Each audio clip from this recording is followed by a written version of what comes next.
the argument that, the government is coming for my money for wealthy people, that works. That works very well as a fear tactic. And even if you look at, some of the tax raises that we've seen coming from the Obama administration, when you begin raising these taxes, right? Let's say it's a $250,000.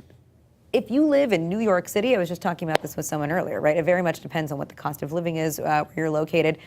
You're not living all that wealthy. It still doesn't end up being all that much, and so if you think that, well, I make $250,000 a year, and so you want to raise my taxes because for somebody maybe living in, Oklahoma or something like that, that sounds like a huge amount of wealth. How do you win those people over without feeling like they're under attack? Can I say one thing? There is so often presented as the free market system. The government's coming from our money. The free market system on one side, regulation on the other side. It's a false structure. The free market, the so-called free market, is now set up so Nick Hanauer pays 11% of taxes, and a middle-class family that makes $100,000 a year pays 30% or more on their taxes.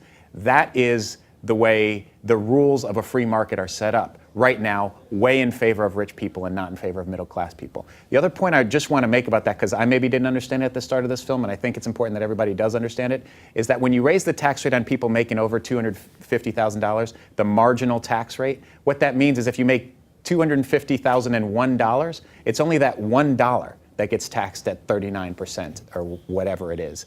And it's not that first $250,000. That's taxed at whatever your lower rate is. I didn't get that. I don't know if people really understand what it means when they're talking about raising the taxes. I think that that's an important point. It is true it's hard to survive in big cities on more money, and you can get a lot further than that on Oklahoma.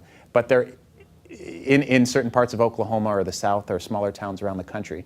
But it's just not true that there's not a way we can write the rules of this game so that they benefit more of the people than they do now.